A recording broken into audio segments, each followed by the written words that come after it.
Okay, starting this video, there is currently 4 seconds left in the game, 18 seconds left on the play clock. I am going to react to the final play. Hopefully, this is not going to be a very sad video as we're seeing Desmond Ridder on the screen. Buccaneers with a 3-man rush. There's 6 seconds left. The ball is snapped. Desmond Ridder looking downfield. He's going to have time to get it down to the end zone, and it is caught, but short of the touchdown.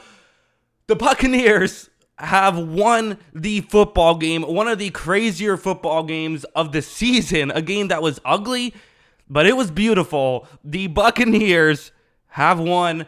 We lead the division. Out of all of this, the game would have been over. I mean, the year was over. The year was over. When Drake London made that catch and the Falcons took the lead, the season was over. The Falcons it was going to be Falcons or Saints, because the Buccaneers would have had to essentially win out and get Atlanta to go 1-3 down the stretch if they were going to win the division. If they lost today, they needed a win today, and it was that final drive to go down the field and beat the Desmond Ridder-led Falcons, who, man, he made plays when he had to. The Hail Mary short of the end zone. I always like the idea of putting it in the end zone. Good things can happen, obviously, but also, I don't know exactly the situation. I would have rather, if I'm Desmond Ridder there, push the ball down the field. You got to get into the end zone there. I know that, you can get a catch short, maybe you break a tackle, but I don't know. Desmond Ridder is going to be a story, and it's hard for him not to be. Because on one hand, he made a lot of really good plays. And it's kind of the Desmond Ridder story for Atlanta is you take out his worst 4 or 5 plays of the game, and he looks great. But it's those mistakes. And you got to give credit to Tampa Bay, who it's kind of a perfect storm in a sense of a defense that has struggled this season. There's no getting around it. This has not been a great defense this season, especially, Todd Bowles' defense is usually, say what you want about the offenses he coaches. Usually the defenses perform a lot better, not this year, but what they always do is get takeaways. That's always something that, especially in the Tampa Bay Todd Bowles era, they've always been able to get takeaways. And for Ridder, who puts the ball in harm's way, it was that interception that led to 7 points, and the fumble, which was recovered by Atlanta but still led to a safety for Tampa Bay, so killed a possession for Atlanta and put points on the board. That was in many ways the difference, along with the kicking battle. Something that I talk about on this channel is like kickers matter, and people like to sort of view kickers as just straight up luck, but kickers do matter. Tampa Bay went perfect on field goal attempts today. Atlanta didn't. Younghoe Koo, who is one of the better kickers in the league, misses multiple field goals, and it was the blown opportunities. Tampa Bay might not have been better on a play-per-play basis, but they were better in terms of limiting the disastrous plays. No turnovers for Tampa Bay, which was huge, because I don't think they would have been able to overcome a turnover or two in this one. So they had to play clean football, and they really did. It was definitely clean. Again, a lot of 3-and-outs for the Buccaneers. That was definitely an issue. But here's kind of how I think the game really unfolded is, so Atlanta defensively, let's talk about the Buccaneers offense, and then we'll go to the other side because I'm a bit all over the place. I'm a little frazzled. I'm excited. We won a huge game. How could I not be excited?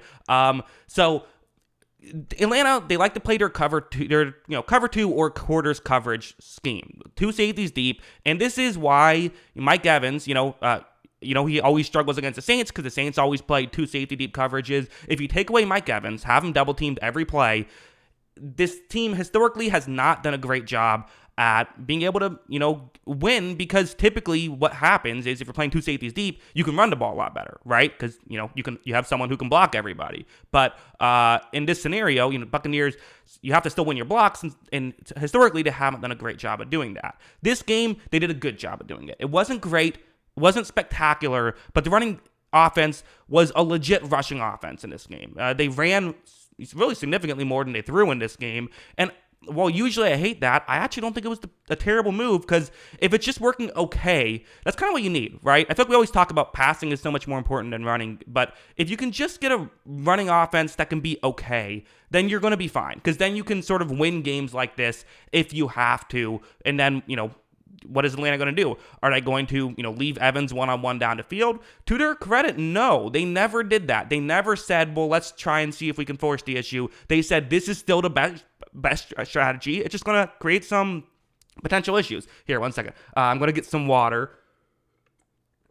Okay, sorry about that. If I cut, I'll have to render the whole video, so we'll have just a little awkward break there. But anyway, Atlanta, to their credit, didn't do that, and I think Mayfield, to his credit, incredible final drive. I mean, that final drive was a thing of beauty, and that's why you go out and get Baker Mayfield. He wasn't great in this game. He wasn't. This was not a great Baker Mayfield game.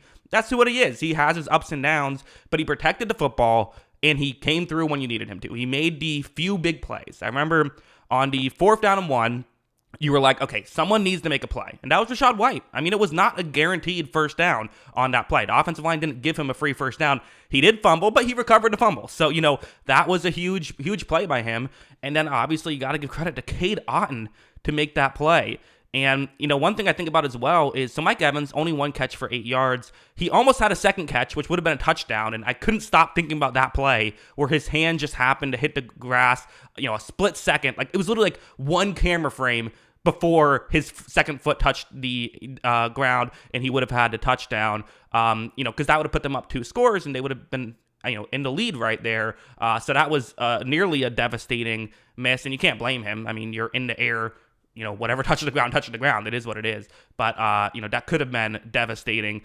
Fortunately, was not. And again, the defense, there's ups and downs. There just is. There's ups and downs. I mean, there's still too many blown coverages. There's so many blown coverages. One guy I got to give a shout out for is Zion McCollum. Zion McCollum. Who is this Zion McCollum? It's kind of I was joking around because Stephanie and I got a cat today this morning before the games, and we named him Zion after the national park, not after the football player. But then all of a sudden, Zion McCollum is playing great. So maybe there's some good karma there, if nothing else.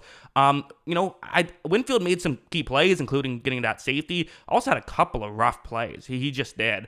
But again, Atlanta does that. They get you out of position. It is what it is, especially when you win, so you don't feel as bad about it. But I mean, there was a point when we were going to be talking about this loss as he has to be better. And down the stretch, you still hope he can be better, because while they technically lead the division now, it's a 3-way tie for the division. There is still a lot of work that needs to be done if they're going to be in a playoff spot. But the season was over if they didn't, win today. So that's why it's so exciting.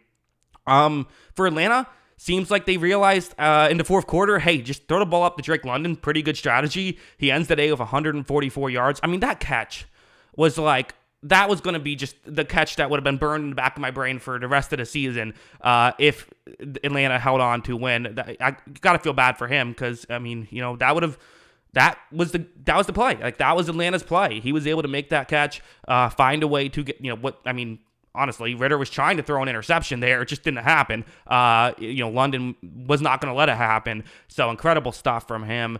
The one other thing I should mention is, a lot of fumbles recovered in this game in general by the team that fumbled it, right? All these fumbles, I think Atlanta had 3 and Tampa Bay had the Rachaad White one. So game could have gotten off the rails in either direction if some of those go the other way. So definitely just a crazy, crazy game. And Baker Mayfield, I mean, under 5 yards per attempt, under 50% completion percentage, but he's a winner here. Made them plays when he had to. Gotta love that. And hey, Chris Godwin, over 50 yards. He had that huge play at the end of the game too.